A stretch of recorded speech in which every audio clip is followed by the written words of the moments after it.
voulais vous présenter brièvement ma famille. Mon papa d'abord, qui a été délégué de la Tunisie au Congrès sioniste mondial. Mon frère, Moshe, qui est Dayan, commandant d'un Tzahal et Rav à la Yeshivat Gvoat Bethel.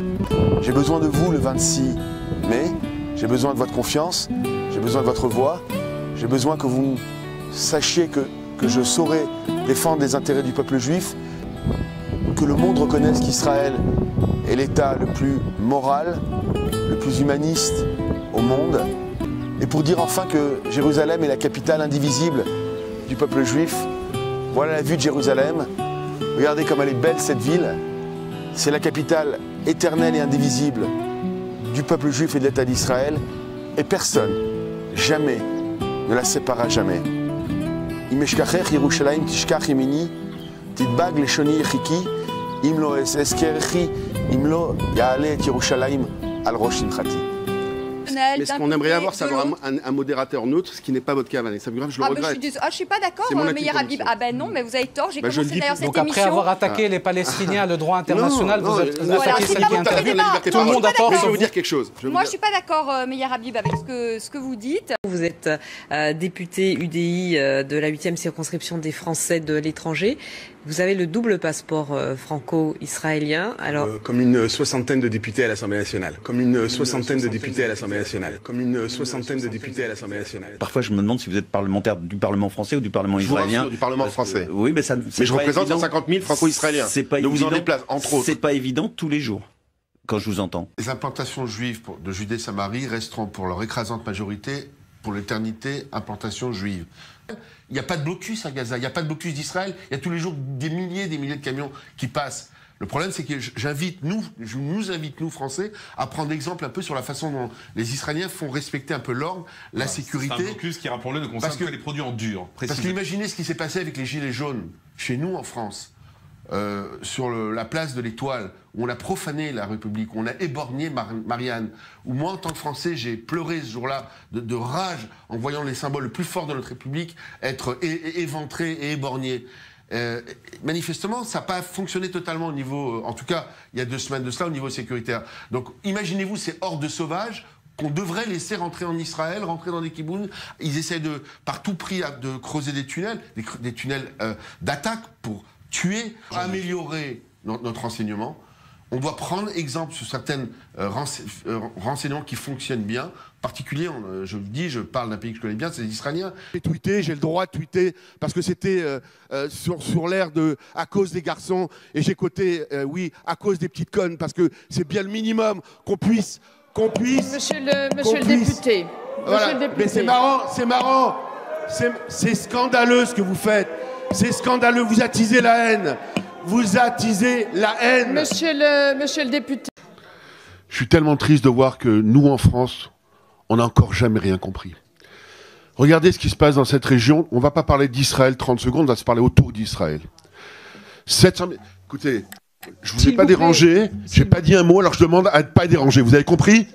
Non, si. Monsieur vous me laissez parler. Monsieur le député. Parce que j'ai pas dit un mot, ça fait 1 heure que je boue, je vous demande à ne pas être interrompu. Je demande à Meyer Habib, voilà, vous laissez Meyer Habib, il a pris la parole, il a la parole et il a le temps pour s'exprimer. Meyer Habib, la parole est à vous, à l'exclusion de tout autre. Allez-y. Dans cette région, à vous entendre, il y a les bons et les méchants. Quelle colonie? Vous ne comprenez pas qu'Israël vit entouré de djihadistes, entouré d'islamistes, qu'Israël a accepté toutes les solutions qui ont toujours été refusées. Je suis seul, mais je connais mieux que n'importe qui ces questions. Le peuple juif n'a qu'un seul État. Il n'a qu'un seul État, c'est l'État juif qu'il a rêvé pendant 2000 ans. J'ai dépassé mon temps de parole. Il y aurait tellement de choses à dire. Il y a tellement d'hypocrisie. Mais de grâce, ouvrez les yeux sur ce qui se passe dans cette région. Ouvrez les yeux sur ce qui se passe chez nous, en France. Et je vous remercie de votre attention. L'un a son État, l'autre ne l'a pas. L'autre est oublié, pour le moment, par l'histoire. Et c'est certainement pas le gendre de Trump qui va faire quoi que ce soit, dans la mesure où il est quand même partie prenante d'un côté et pas de l'autre. Non, monsieur le député, la parole est vraiment à Christian Hutin et à lui seul, à l'exclusion de... Il n'a pas dit ça. Puis-je demander à la commission... Tu feras ce que je ferai dans la circonscription, tu pourras parler, toi. s'il vous plaît. 88% des voix contre un En Marche en Israël. Et je représente ici. On a tué en France. On a tué des gosses à Toulouse au nom de la Palestine. À l'Hypercacher, on a tué au nom de la Palestine. Alors ouvrez les yeux. Avant qu'il y ait encore des... Est-ce que je peux demander aux parlementaires, s'il vous plaît, de montrer que nous sommes capables, ici, dans cette commission des affaires étrangères de l'Assemblée nationale française, de dialoguer, de débattre et de s'écouter sur une question essentielle, s'il vous plaît. S'il vous plaît. Monsieur le député. La première fois, ils ont des armes et ils peuvent se défendre. Non mais je vous demande... C'est un État juif, mais c'est un État trop pour vous. Monsieur le député, je vous demande de garder le silence. Vous vous êtes exprimé. Madame la députée, voilà, on va revenir au calme, on va revenir au calme.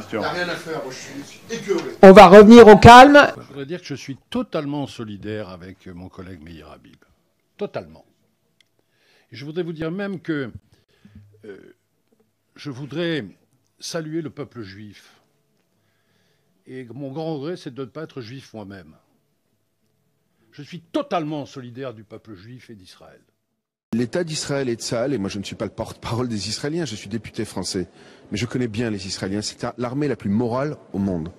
Parce que vous imaginez que quand il y a des dizaines de milliers de personnes qui veulent traverser une frontière, s'ils tiraient réellement à balles réelles, il y aurait des milliers de morts. Il y a un vrai souci aujourd'hui de confondre des gens qui sont un pays qui est en état de légitime défense. C'est ma conviction et je ne suis pas d'accord avec le président de la République, pour qui j'ai beaucoup de respect. Lorsqu'il part, il rend les Israéliens responsables de cette situation. Le président Trump est un président courageux, qui est vilipendé par la presse, mais qui a tout simplement appliqué une promesse de campagne. Aucune paix ne peut être bâtie sur un mensonge historique. Jérusalem n'a jamais été la capitale d'aucun pays depuis 3500 ans. Jérusalem est la capitale du peuple juif, elle a été libérée en 1967, elle ne sera jamais plus redivisée. Il faut enlever toutes les illusions. Ça, c'est fini.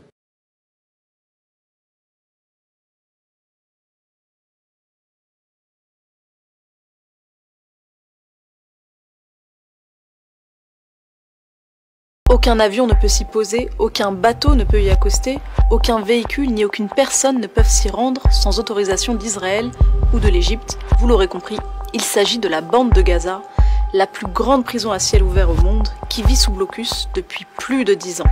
Et ce, dans l'indifférence générale. Mais alors, qu'est-ce que ça signifie concrètement pour les Palestiniens de vivre sous blocus? Et pourquoi est-ce que c'est l'une des pires injustices de notre époque? Alors avant de développer, il faut d'abord rappeler ce que c'est que la bande de Gaza. C'est le plus petit des territoires occupés palestiniens, une toute petite enclave qui fait 3 fois Paris où vivent près de 2 millions d'habitants. Et depuis 2007, c'est Israël qui décide de la liberté de circulation des Gazaouis. Tous les habitants de l'enclave, y compris les malades en traitement, les hommes et les femmes d'affaires, les personnes âgées, les pèlerins chrétiens ou musulmans qui veulent aller prier à Jérusalem, toutes et tous doivent demander l'autorisation de circuler à Israël. Et c'est la même chose côté égyptien, le seul autre pays qui partage une frontière avec Gaza, où le blocus s'est intensifié depuis la prise de pouvoir d'Abdel Fattah el-Sisi. Mais alors, en quoi consiste exactement ce blocus? Eh bien, en plus de contrôler les entrées et les sorties des hommes et des femmes, Israël décide également des produits qui ont le droit d'être importés par la bande de Gaza. Et si aucune liste officielle n'a jamais été publiée, on sait que pendant des années, les produits comme le café, le chocolat, la coriandre ou encore les chips n'avaient pas le droit d'entrer à Gaza,